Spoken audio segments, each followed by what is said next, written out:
Hello scholars, welcome back to iOS YouTube channel. Today's class is all about limits. So today we are going to discuss limits, some special case of limits and how you can navigate yourself around limits. So I'm going to simplify this particular topic for you. If you are finding this course difficult, this is the right time for you to subscribe to iOS YouTube channel and come and learn and understand limits. Limit is one of the most simplest topic in mathematics. So let's start. So we have a question like this, that limit x tends to 0. So we regard this as lim x tends to 2. Lim x tends to 2, and you have a question like this. What this thing is telling you is that whenever we are talking about limits, you know what limit means in English language? That means limit like where the maximum stage you can be. That is what limit means. So now, in this question now, they now limit the value or the variable of x to 2. You know that x is unknown variable, and once it is unknown variable, it can assume any value. But according to the limit function, now this have now limit the ability or whatever value of x is going to be 2. This indicates that wherever you can find x, this indicates that wherever you can find x, you substitute it here. That is, in this function now, wherever you can find x, you substitute 2 into it. This indicates that the ability of x has now been limited to 2. It can no longer assume any value, although it's not that it's a variable that can assume any value. But now, limits have now indicate that x tends to 2. That means wherever you can find x, what you just need to do is to substitute 2 into the equation or whatever it is. You see how simple it is. Now, what we are now going to do is that to solve this question now, in order to solve this kind of question now, what we are now going to do is that, okay, where can we find x in this function? That's what limit is talking about. Limit the value and the ability of x into 2. So anywhere you can find x in this function, you substitute with 2. So we can find x here, x here. But the analysis behind this kind of question is that you first look at the question. Since you know that you are limiting x to 2, so the analysis behind the question is, look at the question. This question, can I factorize it? Can I simplify it? Can I expand it? So if you cannot do any of the three in this question, what you just need to do is to go ahead and substitute. But if you can factorize and simplify, you don't just substitute straight in limit. But looking at this question now, what can we do? Can we factorize? Can we expand? Can we simplify? No. If the answer is no, what you just need to do is that substitute the value of 2. There's nothing you can do to this question. Nothing. So now, let's now look at it. So we now limit x tends to 2. We now give us, like, since that the ability of x is now tends to 2. So anywhere we can find x, we substitute with 2. So this one I have 2 minus 2. Then here over you have 2 plus 1. So that means our answer for this is going to be 0 over 3, whereas your final answer is 0. Can you see how simple as this question is? Can you see how simple as, in fact, this topic is very simple. So by the end of this class, you will definitely understand all application of limits and all special cases of limits. So make sure you subscribe and you like. Now let's move to, no, don't let me clean this. Let's move to example 2. Let's move to example 2. Assuming you have a question like this, assuming you have a question like this, lim x tends to 2. That is, the variable x, the abilities can only be what? Limit to 2. So whenever you find x in the question, you substitute x squared minus 4. You have x squared minus 4. Then you have all divided by x minus 2. Now, this is another question under limit. Now, the first thing that you have to know is that what is the limited ability of x? Like, x extends to what? That means x extends to 2. This is my first interest. This is my first interest. So you now look at the equation here. Where can you now know that Anywhere you can find x, you just need to substitute with 2. But firstly, I explained to you, once you know where the ability of x can reach, which is 2, now it's now attribute to a value. It is no more unknown variable. Now, the next thing to do is that you look at the question. Can I simplify these questions? Can I factorize these questions? Can I, expand this question to a lowest form that you have nothing to do again?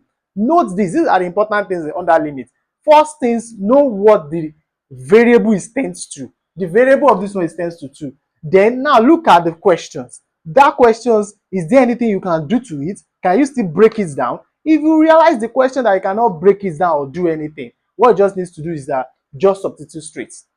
But you look at the question, if you can further simplify that questions, then you have to do some mathematical application of that question before you substitute. Note this, don't substitute straight if you are not sure of that question. Can you simplify? Can you break it down? Now, looking at this question is kindly different from this one. But this one, in the case of this one, there's nothing we can do here. But here, we can still do some miracle. We can still break this thing down. Now, let's go. Let's solve the question now. Okay, now looking at the question now, we have limit x tends to 2. Then that means now these questions I can use the application of, especially the numerator, yes, I can use the application of difference of 2 square, because this actually means x squared minus 2 squared all over x minus 2. That's what it means. And this one means that difference of 2 squared. And by applying the application of difference of square, that means I have limit x tends to 2. I'll be having x minus 2, x plus 2. You should know this application of difference of 2 square. That's what I've just applied. Then this one is over x minus 2. Now, we can have, this can divide this. Then if once that's eliminate this, then I'll be left with x tends to 2. Then I'll have x plus 2. So x plus 2, there's nothing we can do again. That means we have simplified this problem. Then we can now substitute to get our final answer. So our final answer will now be what? 2 plus 2, which our final answer is 4. Can you see that this limit as a topic is the most simplest topic in mathematics? Now, let's move on. Let's move on to example 3. Let's move on to example 3. The example 3, let me look at the question for you. Now we have another question here. Let's look at the case of rationality. The case of rationality. So these are special cases of limit. If you have a question like this, x tends to 4, and you now have a question like 3 minus square root x plus 5, you now have x minus 4. Now, this is a special case. Here I explained to you, when you have some normal cases like this, the first thing you need to know what x is, or the variable is limited to. After that, then check your function. That particular function, can you break it? Can you simplify it? Can you, can you expand it to the lowest form, whereby you yourself are sure that there's nothing you can do to that function again? Then you can go ahead and substitute. If you substitute straight, when you are not sure, if you can still break it down before you substitute, you get the wrong answer. That is it. Now, this is another question, question 3. Now, looking at this question 3 now, is a solved function problem. This is solved. Should know about solve. Now, you looking at this question, we cannot substitute straight, because this problem needs to be simplified. When you have this problem under solved, you know that you need to rationalize. We need to rationalize before we can simplify this. So now let's move on to, let's solve this question now. So the first step to this question is, let us simplify the function first. Let us simplify the solved function first. So by simplifying the solved function, let's take the solved question out. This is the solved question. Then we have 3 minus square root of x plus 5. We have over x minus 4. Then according to the third rule, rationalization rule, you multiply the numerator of this through the both value. You multiply the value of the numerator through by the numerator and the denominator. What I'm saying is this. But the rule is that the sign here is going to change. So this sign here is minus, then it's going to change to plus. So you have 3 plus, no more minus. Have your small bracket of x plus 5, close your small brackets, then all divided by what? X minus 4. You have this. Am I communicating? You have this. Now, you having this, sorry, don't forget that we are using this value to multiply both numerator and denominator. So what is going to be here is this. So you have this. You having this, then we are going to the process of rationalization. So in your limit, if you have something like sword, check that sword very well. Are you going to rationalize or not? Make sure you simplify before you substitute. You got it. Now, what we are going to have now is that this equation now is nothing than difference of 2 squared. This equation now is nothing than expansion of difference of 2 squared. So now, in this case now, my numerator can now be solved by having 3 squared by applying difference of 2 squared. Then I'm having what? Square root of x plus 5 square. Then I'll have over, this one will multiply by this. That means I'll have x minus 4, close the bracket, open another bracket, 3 plus x square root of x plus 5, close it. You have this. This is rationalization process. So now, by doing so, this will give us 9, this, then minus, don't forget, this will automatically cancel this power. Then I'm going to have, I'm going to have brackets x plus 5. That means I'm trying to simplify. I'm breaking down my numerator. Denominator will still remain the same. So, x minus 4, okay. Close the bracket, open another bracket, 3 plus the square, open another bracket, x plus 5. So let's simplify further. So this one can now be 9 minus 5. We use this minus to open the bracket, then minus x. So which indicate that we have x minus 4, 3 plus square root of x plus 5. So this cancel this, I'll be left with 4. 9 minus 5 give us 4 minus x. Then you have this x, the denominator again. You have this. Now, getting to this point, we want to eliminate this denominator and this edge, this numerator. The value here we want to eliminate, but now this one is x minus 4, this one is 4 minus x. You see that it is inverse. The sign makes it to be inverse. Now, to simplify this, I will introduce negative to the numerator. By introducing the negative to the numerator, I'll now be having minus 4 plus x, which automatically means the same thing like x minus 4. It's still going to give us the same thing. So I've introduced negative to the numerator now. Then I have x minus 4 here. I have 3 plus square root of x plus 5. I'm having this. So we are still going. So now let me clean this.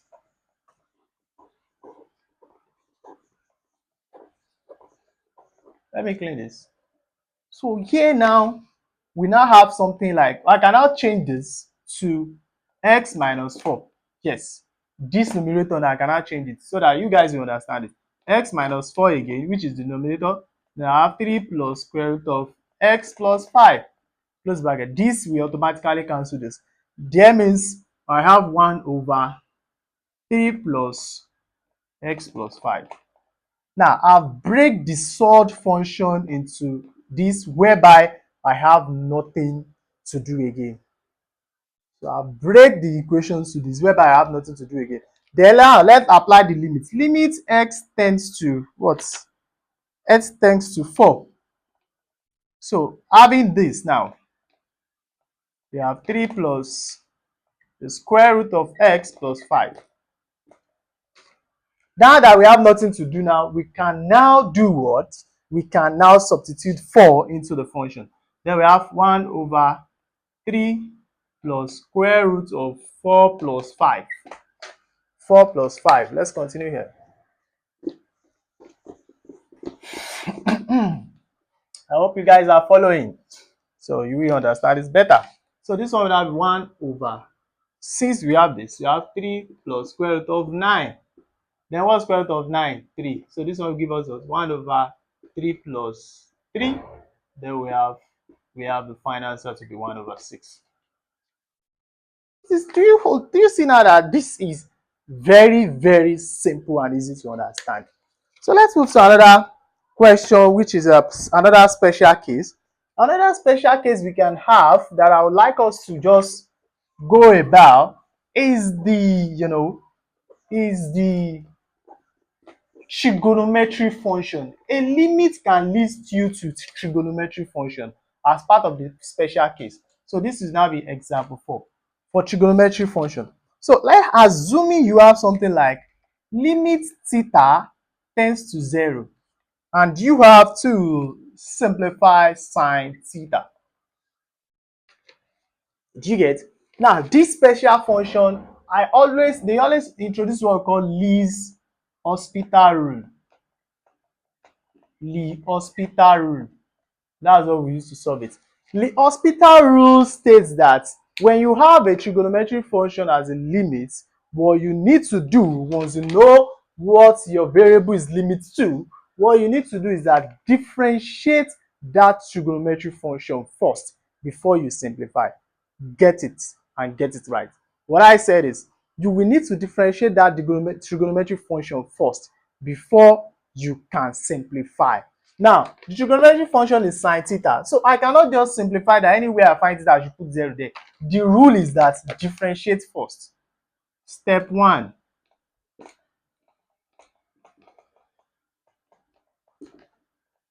Step 1 is to differentiate. So now, if I differentiate dy dx of sine theta will give me what? Cos theta. You should go and learn that too. When you differentiate sine theta, you get cos theta. When you get differentiate cos theta, you get minus sine theta. You need to learn that one too. So you have this. So that means I will now limit. Let me go back to my limit. Theta tends to 0. We cos theta because we have differentiated this. So let's substitute this. That means we have cos 0. We need to substitute 0 into where we find theta. So what's value for cos 0? Cos 0 will give you what? 1. That's special case of using the hospital rule. Let's look for another example under the hospital rule. Let's look for example 5. Example 5. So assuming you have something like this, limit, let's say theta is still tends to 0. You now have something like 1 minus cos theta. 1 minus cos theta. 1 minus cos theta. So now you having 1 minus cos theta, the first thing you need to do, we have to differentiate this trigonometry function here. And when you differentiate the trigonometry function here, differentiating cos theta, let's say dy ds of cos theta will give you minus sine theta. So therefore, I'll be having something like limit theta tends to 0. Then I'll be having 1 minus sine theta. You have this. Then finally, we have theta tends to 0. You are going to have something like 1 plus sine theta. 1 plus sine theta. That means anywhere we can now find theta, I will substitute 0. That means I have 1 plus sine 0. So and sine 0 is 0. Sine 0 is 0. So that means I have what? 1 plus 0, where my final answer is 1. So I believe that with these 5 examples, you should have understand what we call limits. Don't forget, comment, subscribe, ask your question under the comment box. People will definitely attend to it. I'll give you an assignment. Assignment for this is that, let me give you one assignment. The assignment is,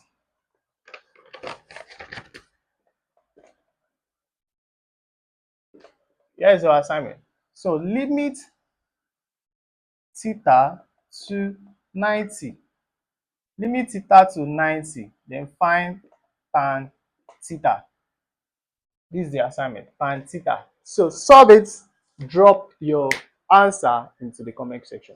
Thank you. Thanks for watching IRS YouTube channel.